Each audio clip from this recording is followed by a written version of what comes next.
I think on Brexit, we are leaving the European Union at a time. All right, here he is. Here's President Trump. A lot with respect to NATO. For years, presidents have been coming to these meetings and talked about the expense, the tremendous expense for the United States, and tremendous progress has been made. Everyone's agreed to substantially up their commitment. They're going to up it at levels that they've never thought of before. Prior to last year, where I attended my first meeting, it was going down. The amount of money being spent by countries was going down and down very substantially. And now it's going up very substantially, and commitments were made. Only 5 of 29 countries were making their commitment, and that's now changed. The commitment was at 2%. Ultimately, that'll be going up quite a bit higher than that. So we made a tremendous amount of progress today. It's been about, at a minimum, they estimate, and they're going to be giving you exact numbers, but since last year, they've raised an additional $33 billion. That's been put up by the various countries, not including the United States. And the United States' commitment to NATO is very strong, remains very strong, but primarily because the spirit they have, the amount of money they're willing to spend, the additional money that they will be putting up has been really, really amazing to see it. To see the level of spirit in that room is incredible. And I hope that we're going to be able to get along with Russia. I think that we probably will be able to. The people in the room think so, but they really stepped up their commitment and stepped it up like they never have before. So we took in an additional 33. The number could actually be higher than 40 when they give you the final number. The Secretary General Stoltenberg will be giving those numbers sometime today, probably in his concluding press statement. But we are doing numbers like they've never done before or ever seen before. And you'll be seeing that, and I guess you'll be hearing that a little bit later. Okay, we have our Secretary of State, as you know, and we have John is here. So if you have any questions for the three of us, Mike Pompeo just got back from a third trip, as you know, to North Korea. He's become a true expert on the trips to North Korea, the best way to get there, the best way to get out. And he gets along very well, and he's doing a great job over there. Yes, ma'am. I have a question. Yes. Terry McCauley with the BBC. Can you tell us whether or not you warned people that the U.S. would pull out of NATO if they weren't meeting their spending goals? I told people that I'd be very unhappy if they didn't up their commitments very substantially, because the United States has been paying a tremendous amount, probably 90% of the cost of NATO. And now people are going to start, and countries are going to start upping their commitments. So I let them know yesterday, actually. I was surprised that you didn't pick it up. It took till today. But yesterday, I let them know that I was extremely unhappy with what was happening. And they have substantially upped their commitment. Yeah. And now we're very happy and have a very, very powerful, very, very strong NATO, much stronger than it was 2 days ago. Yes, ma'am. Yes, hi, how are you? I know, you're very famous on television. I have a question again about, did you ever at any point say that the U.S., though, might stop engaging with NATO? And do you think that your rhetoric helps NATO cohesion, or are you worried that people might think that the U.S. is going to not be as committed to NATO? There are a lot of people who say they were worried and stressed by what you did yesterday. Well, they were probably worried because the United States was not being treated fairly, but now we are because the commitment has been up so much. So now they are. And I was very firm yesterday. You have to understand, I know a lot of the people in the room. I was here last year. I let them know last year in a less firm manner, but pretty firm, and they raised an additional $33 billion, I think going to $40 billion, but it's $33 billion as of today. And then today and yesterday, I was probably a little bit more firm. But I believe in NATO. I think NATO is a very important, probably the greatest ever done. But the United States was paying for anywhere from 70 to 90% of it, depending on the way you calculate. That's not fair to the United States. In addition to that, as you know, we're in negotiations with the EU, and we're going to be meeting with them next week. We've been treated very unfairly on trade. Our farmers have been shut out of the European Union. Now, you could say they're different, but basically, to a large extent, they're the same countries. So I think we're going to be ultimately treated fairly on trade. We'll see what happens. But I can tell you that NATO now is really a fine-tuned machine. People are paying money that they never paid before. They're happy to do it. And the United States is being treated much more fairly. Yes, sir. NewsHour. Did you win any concessions in your meeting and discussions with the German Chancellor when it comes to German defense spending and also this issue of purchasing energy from Russia? And secondly, what would you say to your critics that say by creating this scene here at NATO, you're only enabling President Putin in Russia to further disturb things in Ukraine and Georgia? Well, if you consider putting up tremendously the additional funds at a level that nobody's ever seen before, I don't think that's helping Russia. I think that NATO is much stronger now than it was 2 days ago. I think that NATO was not doing what they were supposed to be doing, a lot of the countries, and we were doing much more than we should have been doing. Frankly, we were carrying too much of a burden. That's why we call it burden sharing. I was using the term a lot today, burden sharing. We had a fantastic meeting at the end. 29 countries, and they are putting up a lot.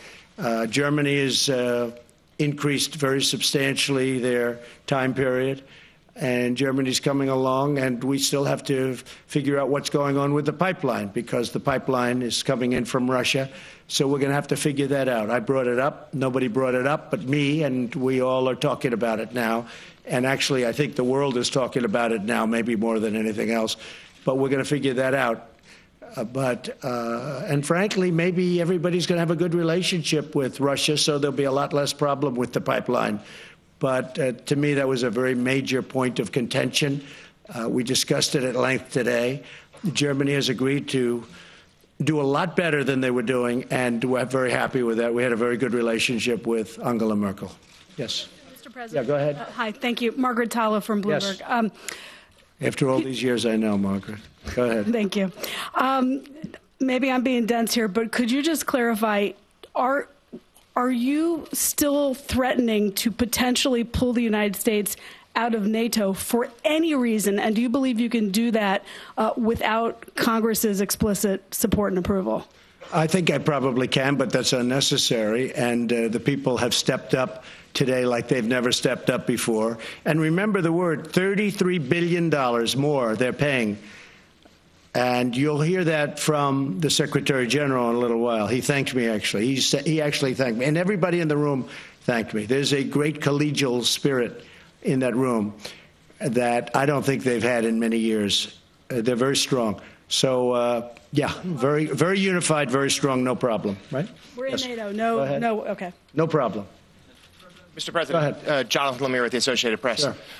You have said previously you wanted the countries to step up their spending to 2%. Yesterday, there was a suggestion it might be 4% or perhaps 2% at a much quicker timetable. Yeah. Can you clarify what did they commit to doing? Yeah. Is that satisfactory to you? So what they're doing is spending at a much faster clip. They're going up to the 2% level. Now, you have to understand, some of them have parliaments. They have their own Congresses. They have a lot of things they have to go to. So, they're here as a prime minister, as a president, and they can't necessarily go in and say, this is what we're going to do. But they're going back for approvals. Some are at 2%. Others have agreed definitely to go to 2%. And some are going back to get the approval, and which they will get, to go to 2%. After we're at 2%, we'll start talking about going higher. But I said ultimately we should be, in years in advance, we should be at 4%. I think 4% is the right number. Now, the United States, depending on the way you calculate it, was at 4.2%. And I said that's unfair. And we have the largest GDP by far, especially since we've increased it by so much since a thing called the election. Our GDP has gone way up. And so the fact that our GDP went way up, that means we're paying for even more, which is very unfair. So I explained that. We will go to much higher than 2% into the future, but right now we're getting people up to 2%, and that'll take place over a fairly short period of time, a short number of years. Okay? Yeah, go ahead. Hi, Tomislav Krasnec from Večernji List, Croatian daily newspaper. We understand your message. Congratulations, by the way. Thank you. Thank you. We understand your message. But some people ask themselves, will you be tweeting differently once you board the Air Force One? Thank you. No, that's other people that do that. I don't. I'm very consistent. I'm a very stable genius. Go ahead. Yeah, go ahead. Thank you, sir. Jeremy Diamond with CNN. How are you? Jeremy. Quick question with regards to Germany and the comments that you made yesterday. Do you feel like, given the threats that you made about potentially leaving NATO, about insulting Germany's sovereignty, it appears, by suggesting they are totally controlled by Russia, do you feel like that's an effective way to conduct diplomacy? And secondly, would you be able to be a little bit more specific about the commitments that you secured today with regards to increasing financial commitment? Is there an updated timeline? Are there specific countries you could cite? Because a majority of them are already planning to meet that 2% threshold by 2024? No, many of them. In fact, Germany was going to be in the year 2028 or 30.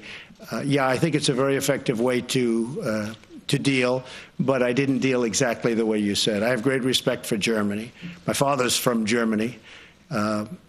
Both of my parents are from the EU, despite the fact they don't treat us well on trade, but I think that'll change also. And I think we'll see that because on the 25th of July, they're coming in to start negotiations with me. We'll see.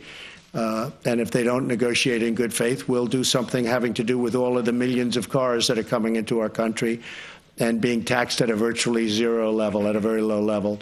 But, Jeremy, I think it's been a very effective way of negotiating, but I'm not negotiating. I just want fairness for the United States. We're paying for far too much of NATO. NATO is very important, but NATO is helping Europe more than it's helping us. At the same time, it's very good for us.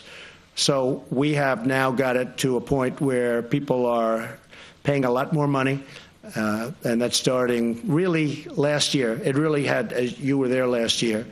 And last year we had a big impact. Again, we took in $33 billion more. And if you ask Secretary General Stoltenberg, he gives us total credit, meaning me, I guess, in this case, total credit, because I said it was unfair. Now, what has happened is presidents over many years, from Ronald Reagan to Barack Obama, they came in, they said, okay, hey, do the best you can, and they left. Nobody did anything about it. And it got to a point where the United States was paying for 90% of NATO.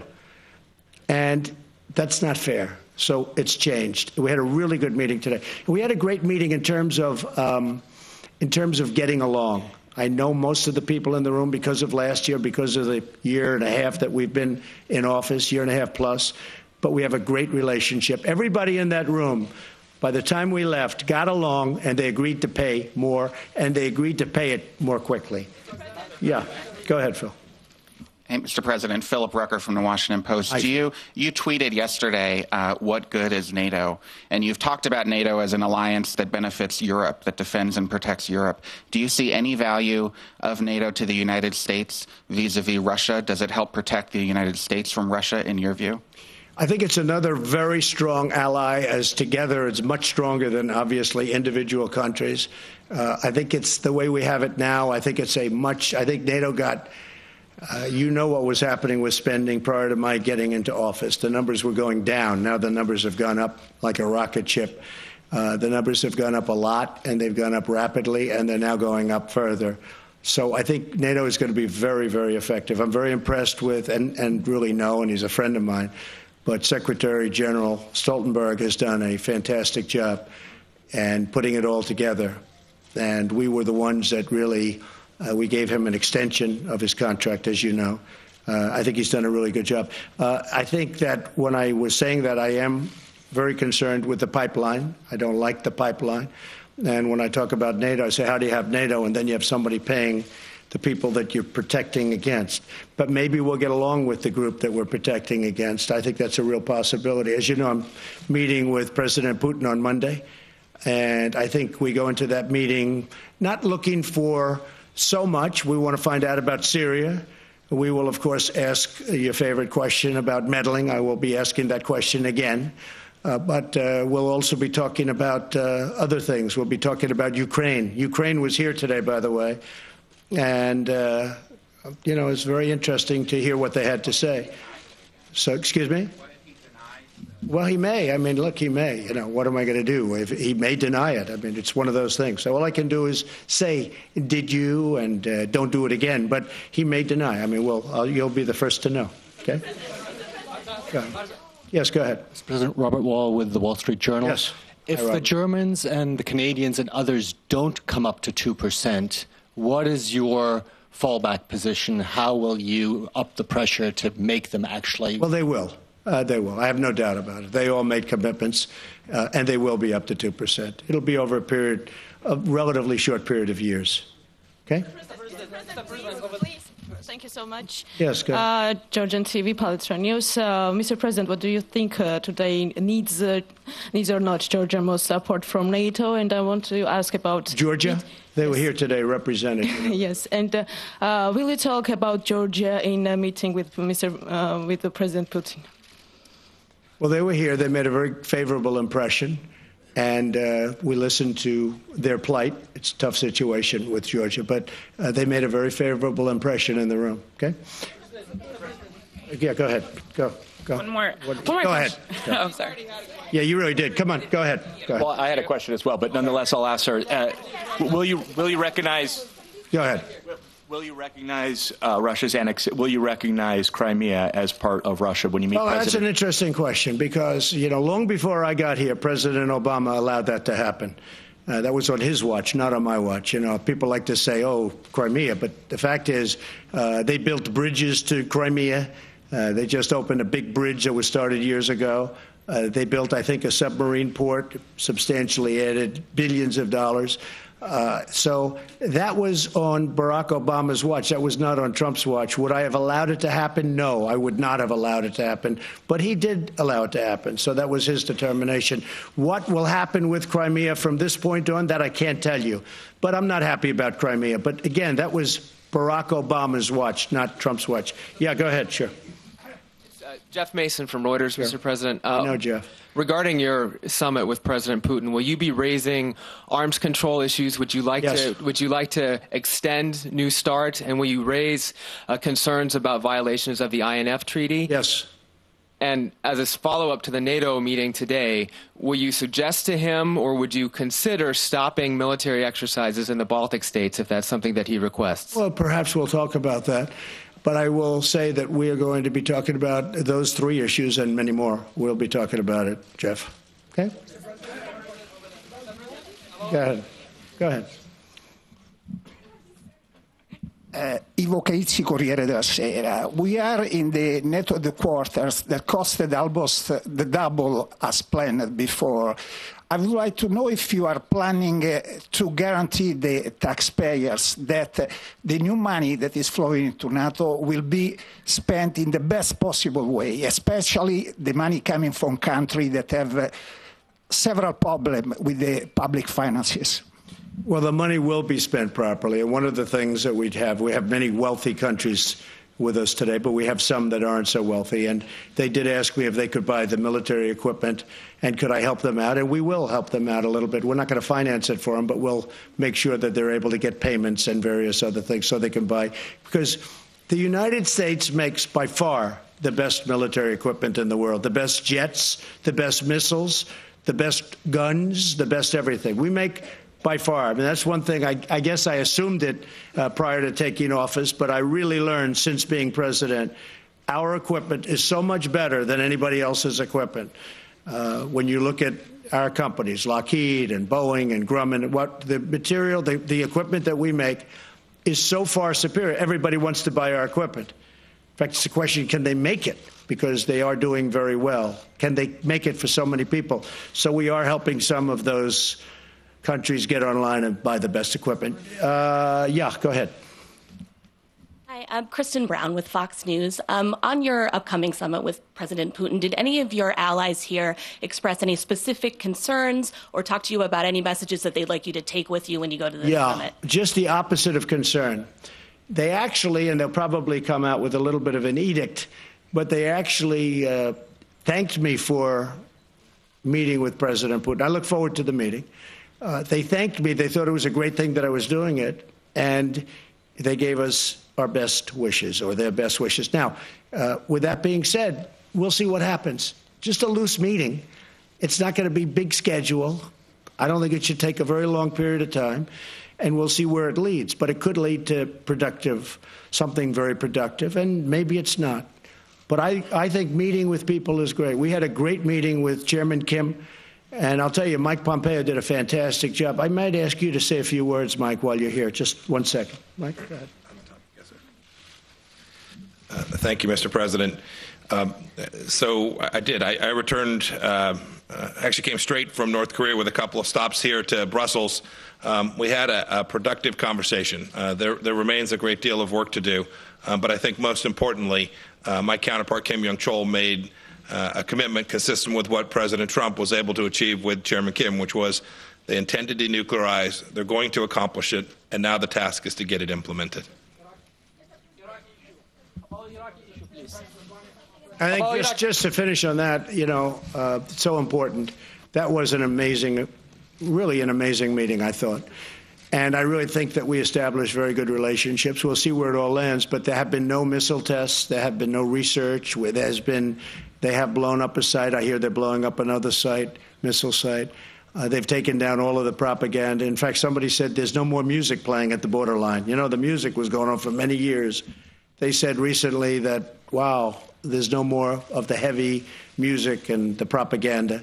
They've done a lot of things, and we got back our 3 hostages. So it's a good process. But the main thing is there have been no rocket launches. There have been no missile tests. There's been no nuclear tests, no explosions, no nothing for almost 9 months. Okay. Yeah, please. Sure. Ewan McCaskill from The Guardian. Your trip to the UK. There are lots of protests planned in London and elsewhere. How do you feel about that? I think it's fine. I mean, I think they like me a lot in the UK. I think they agree with me on immigration. I'm very strong on immigration. I made a point today. I said, you've got to stop. You're ruining you're going to have a lot of problems. You see what's going on throughout the world with immigration. I probably at least partially won an election because of immigration. If you look at Italy, Giuseppe, who I got to know quite well over the last month and a half, he won his election because of strong immigration policies on Italy. I think that a lot of the people in the UK, I think that's why Brexit happened. Now, I don't know what's going on with the negotiation, who knows, and I guess that's become a very interesting point of contention. I said I'm going to a few hot spots. We have NATO, then we have the UK, and then we have Putin. And I said, Putin may be the easiest of them all. You never know. But I'm going to a pretty hot spot right now, right, with a lot of resignations. But I will say that immigration is a very important thing, and I told them today the EU, the European Union, better be very careful because immigration is taking over Europe, and they better be very, very careful. And I said that loud and clear. Yes, go ahead. Go ahead. President Trump, Radu Tudor, Antena 3 Romania. What will you tell President Putin about this summit and about NATO? Well, I think he's going to see about this summit. This has turned out to be a very successful summit. This is, I think really that NATO is more put together right now, is more coordinated, and I think there's a better spirit for NATO right now than perhaps they've ever had. It's richer than it ever was. The commitments are made at a higher level than they've ever been made, and the money to be paid out faster, far faster. The 2% was a range, a goal. It wasn't something that they were committed to. Now it's a commitment. There's a big difference, the 2% number. And that's why so many people weren't reaching it or hitting it. It was just sort of like this amorphous number out there. Now it's a commitment, a real commitment. I think he's going to see that there's great unity, great spirit, great esprit de corps, and I think we're going to have a good meeting. Regardless of that, I think we're going to have a good meeting. But this was a fantastic 2 days. This was a really fantastic. It all came together at the end.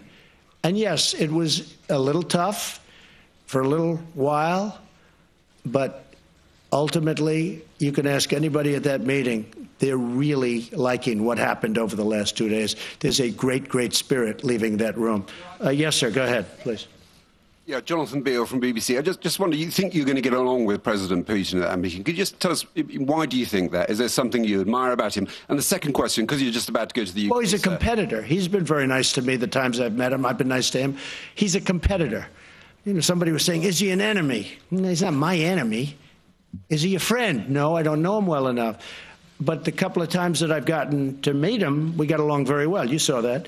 I hope we get along well. I think we get along well. But ultimately, he's a competitor. He's representing Russia. I'm representing the United States. So, in a sense, we're competitors. Not a question of friend or enemy. He's not my enemy. And hopefully someday, maybe he'll be a friend. It could happen. But I just don't know him very well. I've met him a couple of times, and when I did meet him, most of you people were there. Yes. And Brexit, sorry, sir, because you are going to the UK. What will be your message on Brexit? Well, Brexit is, I've been reading a lot about Brexit over the last couple of days, and it seems to be turning a little bit differently, where they're getting at least partially involved back with the European Union. I have no message. It's not for me to say. I own a lot of property there. I'm going to Scotland while I wait for the meeting. I have Turnberry in Scotland, which is a magical place, one of my favorite places. I'm going there for 2 days while I wait for the Monday meeting. But it's not for me to say what they should be doing in the UK. I have great friendships. My mother was born in Scotland. I have great friendships over there. We have a wonderful ambassador, Woody Johnson, and he's doing by the way, Woody's doing a great job. But it's not for me to say. I'd like to see him be able to work it out so it could go quickly, whatever they work out. Is it heartbreaking? Oh, hard Brexit, I see. I thought you said it was heartbreaking. I said that might be going a little bit too far, right? Heartbreaking. Is it heartbreaking? A lot of things are heartbreaking. No, I would say that, Brexit is Brexit. It's not like, I guess when you use the term hard Brexit, I assume that's what you mean. The people voted to break it up, so I would imagine that's what they'll do, but maybe they're taking a little bit of a different route. So I don't know if that's what they voted for. I just want the people to be happy. They're great people. And I do think sure there'll be protests, because there are always protests. But I think there were protests the night of the election both ways. But in the end, we got 306 electoral votes. And one state that, is interesting, one of the states we won, Wisconsin. I didn't even realize this until fairly recently. That was the one state that Ronald Reagan didn't win when he ran the board. His second time, he didn't win Wisconsin, and we won Wisconsin. So we had a great night. Protests, there might be protests, but I believe that the people in the UK, Scotland, Ireland, as you know, I have property in Ireland, I have property all over. I think that those people they like me a lot. And they agree with me on immigration. And I think that's why you have Brexit in the first place, because of immigration. Yes, ma'am. Yeah, go ahead. Greta Karvala from Finland. What would be the best deal with Putin when you come to Helsinki? And don't you think that your harsh diplomacy, that you are playing in the same goal that Putin, with your harsh diplomacy towards EU and NATO? Well, I can't tell you what would be the ultimate. What would be the ultimate? Well, let's see. No more nuclear weapons anywhere in the world would be the ultimate, okay? No more wars, no more problems, no more conflict. Let's find a cure to every disease known to mankind or womankind. That would be my ultimate, okay? And we'll start from there. Okay. Yeah, go ahead. Me. There's Mahjoub Naurouzi from Afghan service in BBC World Service. So I would like to ask you, Mr. President, that Afghan president is going to be here. He's here right now. He is here. And are you going to meet him? And what have you got to say to him? And when the war is going to end in Afghanistan? Because people are fed up now and they want to know. I agree with that. I very much agree. It's been going on for a long time. We've made a lot of progress, but it's been going on for a long time. We've made a lot of progress in Afghanistan, I will say. Yes, your president is here right now. In fact, he's in the room. When I'm finished with this, I'm going right back into that room. One question, please.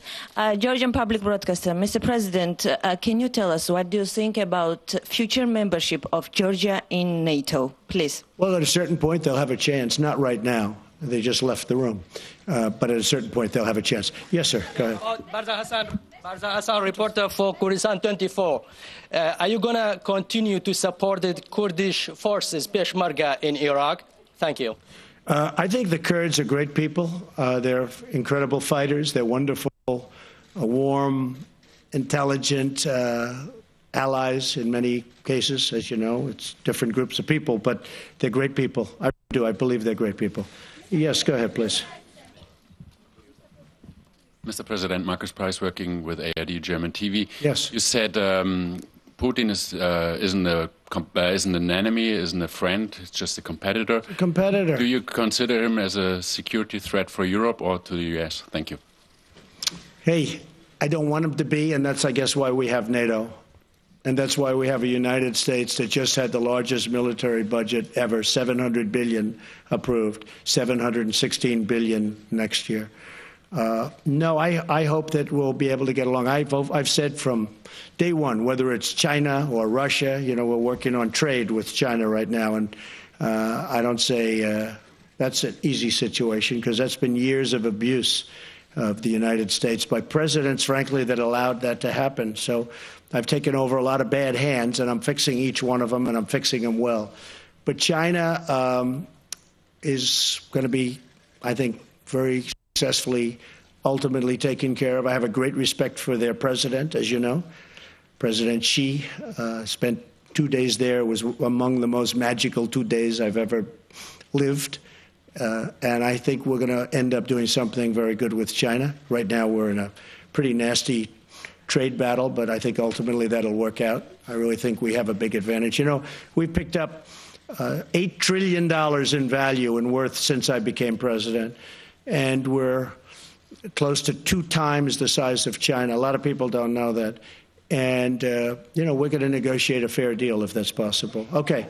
And Russia, I think getting along with Russia also would be a very good thing. Yes, go ahead. Jamal Musavi from BBC Persian TV. We have seen escalation of tension between you and the Iranians. What is your exit plan, Mr. President? I would say there might be an escalation between us and the Iranians. I agree with They are threatening... By the way, they're treating us with much more respect right now than they did in the past. And I know they're having a lot of problems and their economy is collapsing. But I will tell you this, at a certain point, they're going to call me and they're going to say, let's make a deal. And we'll make a deal. But they're feeling a lot of pain right now. Yes, go ahead. Go ahead. Go ahead. Go ahead. Mr. President, do we expect the rise of the Russian influence in Macedonia following the starting of negotiation process like we've seen in Montenegro with alleged coup? And what will NATO and United States do to counter that Russian influence in the Western Balkans? We never talk about our future plans. Yes, go ahead, ma'am. Go ahead. Go ahead.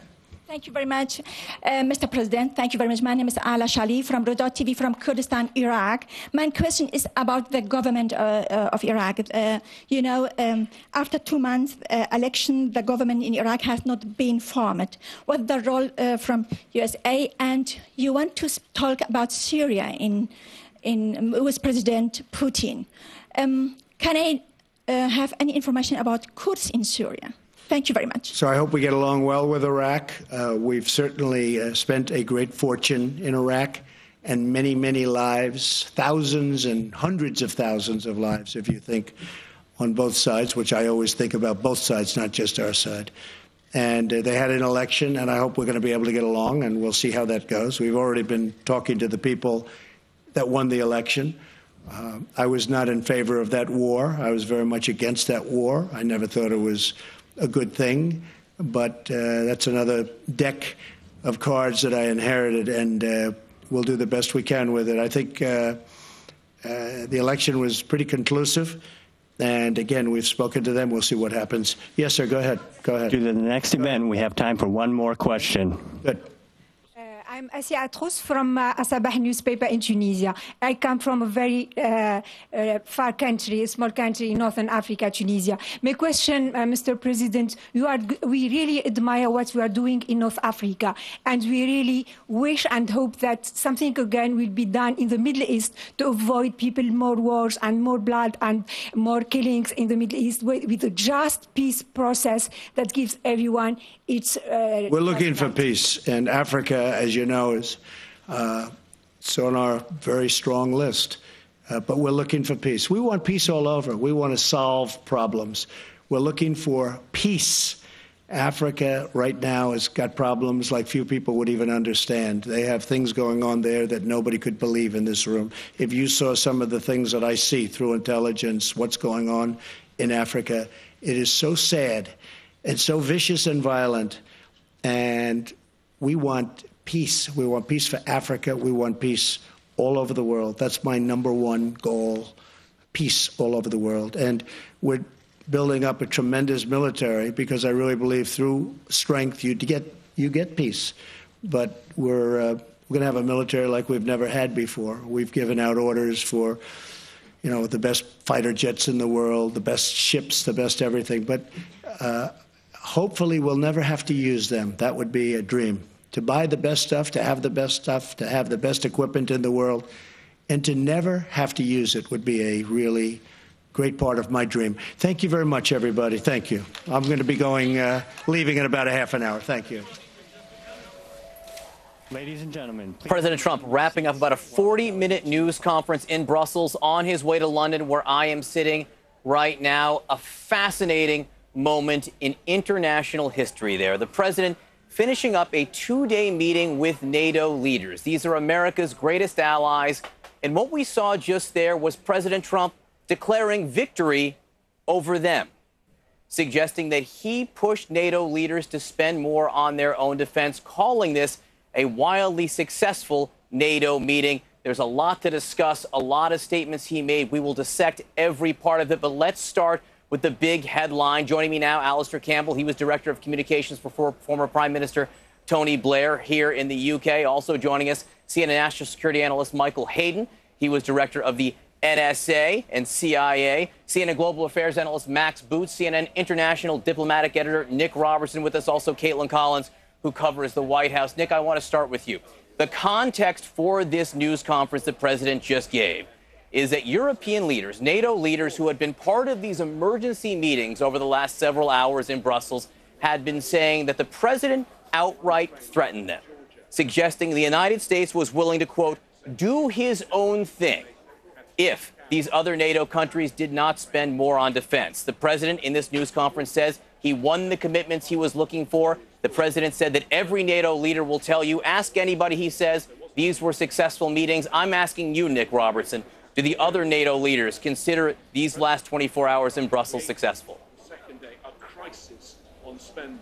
They're going to consider them hugely disruptive. They're going to consider them consumptive of time. They're going to consider them diversionary from some of the key issues that NATO has to talk about here, that they plan to talk about, important issues.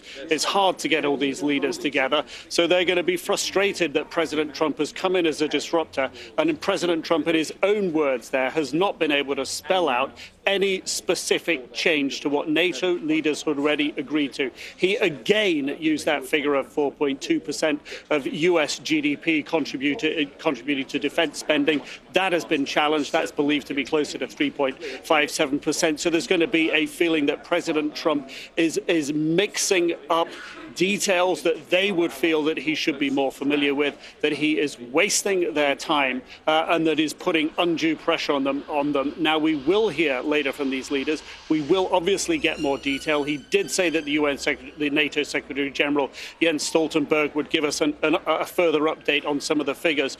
But we've known and seen before how President Trump, and these leaders will have seen it too, uses language that at the best is ambiguous and often overstates what he has achieved. This requires a lot further scrutiny.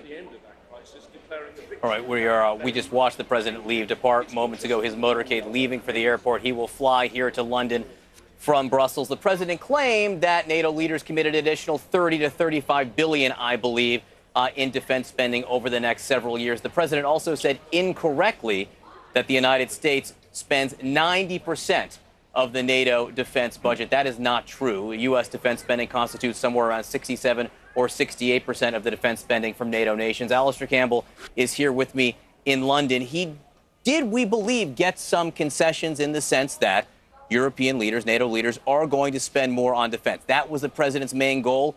He just declared victory there. you've been communicating, with leaders around Europe. How is this moment being received, Alistair? I mean, let's just see what they all say. I suspect that he's gone in there. He's clearly kind of thrown his weight around, which is his way of working. I understand already that some of them are ready to contradict some of the things that he's said there. And I think there is a feeling that this kind of, bullying, intimidating manner, it may give him the strength and the presence to go out there and command the stage there as he's done, to get, as it were, his interpretation out there first and to make people feel that they're on defensive. But I just go back to the point I made before his press conference. Is this the best way to build alliances, or is he actually trying to fracture those alliances? And so, look, I think he's, as I said earlier, I think he does have a point. He has a point about European defence spending. He has a point about the other NATO allies. But is this the best way, ultimately, to deal with it? And I think you saw as well that he does feel much more at ease in the way that he talks about Vladimir Putin than he does say about some of the European, Western European allies. I thought, by the way, it was interesting as well that on Brexit, he did seem to be kind of dialing down a bit. He dialed down a lot. There was a moment of restraint there. He said, it's not for me to decide. We'll have a chance to talk about that more in just a moment.